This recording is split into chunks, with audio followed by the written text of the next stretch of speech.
This is Module 12, Lesson 2, Representing Data. In this lesson, you need to be able to represent sets of data by using dot plots. So first, let's learn about dot plots. So dot plots are one way to represent data. Here we have an example of a dot plot. It just shows the frequency of the data written on a number line.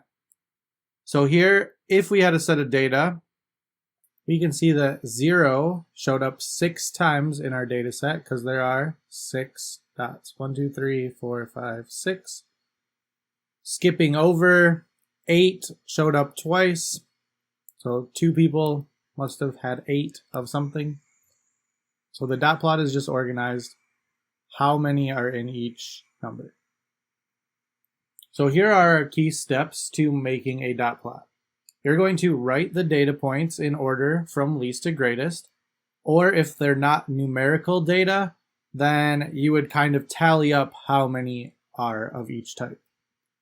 Then you're going to make a number line that starts from the least and ends to the greatest. We don't really need to go any less than the lowest or more than the highest. Choosing an appropriate scale.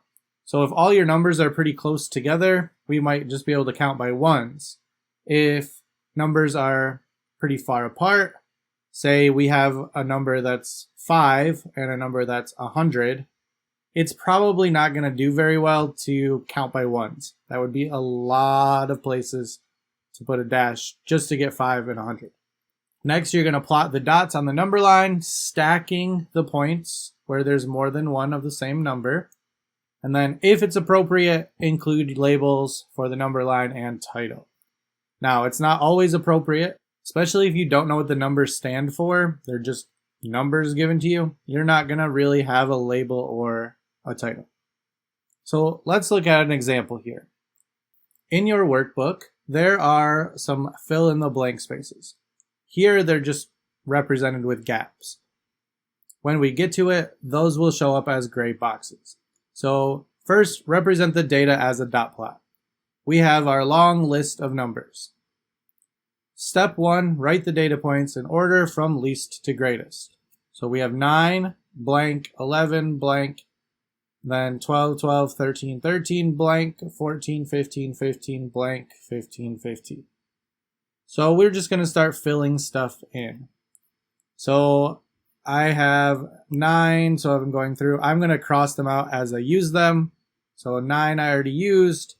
Here's my 11. I'm going to pretend that was that 11 so I can figure out what was missing. There's a 12, there's a 12, there's a 12, 12, 13, 13, 13, 13, 14, 15, another 15, 2 more 15s.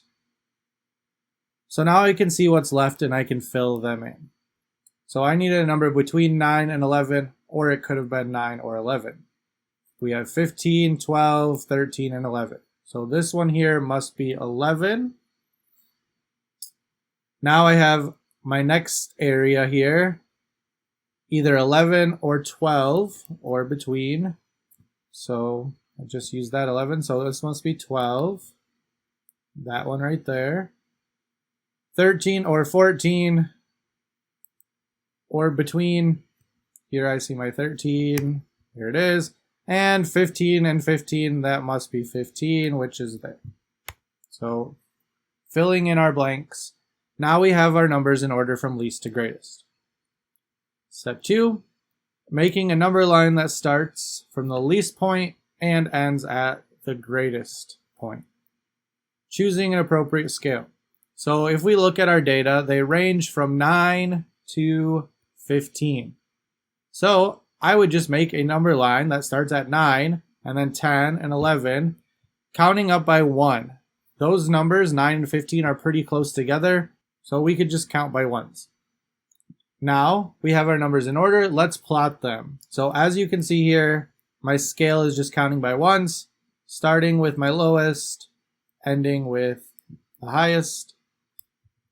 We're just going to put dots where each thing is. So there's 1, 9. There are no 10s, but there are 2 11s. There are 3 12s, 3 13s, 1 14, and 5 15s. So our last step, if it's appropriate, include a label for the number line and a title. We aren't given any information here, so we don't know what these numbers stand for. Maybe they're ages, maybe they're scores on a quiz, who knows? Since they don't tell us what the numbers are, we don't need to put a label or a title. If they gave us more context, then we would have to put it. Let's check to see if you're understanding. In your workbook or on a separate piece of paper, represent the data that's given below as a dot plot. Pause the video and the solution will be up shortly.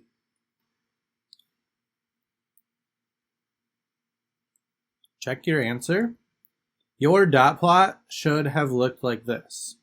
First, the numbers in the data range from 0 to 9, so your dot plot should be from 0 to 9. There were 2 zeros, 5 1s, 2 2s, no 3s, 2 4s, a 5, 1 6, 2 7s, 4 8s, and 1 9. Again, this has no context to it, so there is no need for labeling the number line or giving it a title. Example 2. Make a dot plot by using a scaled number line. So here we have a real-world context of internet usage. The data show internet users from Middle Eastern countries as a percentage of their total population. Represent the data as a dot plot. We're given a bunch of numbers, starting with 96.4, ending with 22.6. So again, step 1, write the numbers in order from least to greatest. Going through, I'm missing a number here, I'm missing a number here, missing one here, and down here. So I'm going to figure out which ones are not used yet. So 28.1 was there, 57.2 is there, 64.6, 65.9, 74.7, 78.7, 80.4, 86.1, 91.9, and 96.4. Now I'm going to fill in the rest. So my lowest remaining number of the 4 I didn't use yet is going to be 22.6. Then my next one that's between 28.1 and 57.2 must be 33. Next, between 74.7 and 78.7 must be 78.6. And finally, just below 96.4 is 93.2. Now that we have our numbers in the correct order, we're going to make our dot plot. So the data ranged from 22.6 to 96.4. This is a really broad or wide range, and the values are super specific. So most likely in this situation, and we could go back and look, but there's probably not many that are used more than once. So if we were to just do a dot plot like we did in the last example with super specific values, each one would only have one dot. So to represent this in a more meaningful way, we're going to do what's called scaling the number line.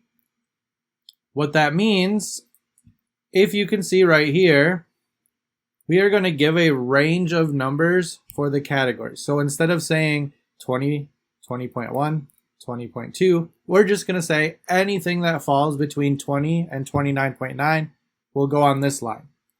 Any dots that fall between 30 and 39 will go in this part, and so on all the way up to our top.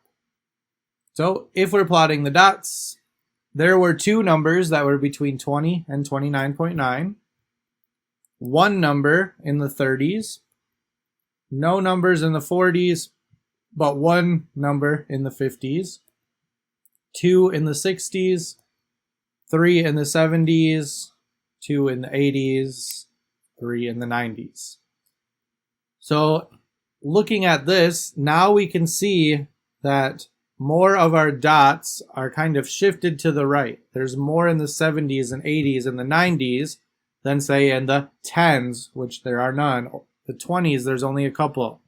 So by grouping things together, we can see where more things are located. And then our last step, if it's appropriate, include a label for the number line and a title for the dot plot. Here they already gave them to us. So our number line represents the percentage of the population. So we put that label down here. And then the title for our dot plot is about internet usage up here from Middle Eastern countries. So that title is telling us what we are looking at. Let's check your understanding. Read through the context of mountains and create a dot plot for the data. Also, please note, they did not write in the scaled part for these sections down here, so please also fill that in. Pause the video now and complete the problem. Check your answers. First, if we're filling in our scale, the first missing is between 15,000 and 15,999. Then we have the 17,000s and the 19,000s. So those are our missing pieces of our scale. Then if we're plotting our dots, we have three values that are in the 14,000s, one in the 15,000, three in the 16,000 range, one 17,000, one 18,000, and one in the 20,000.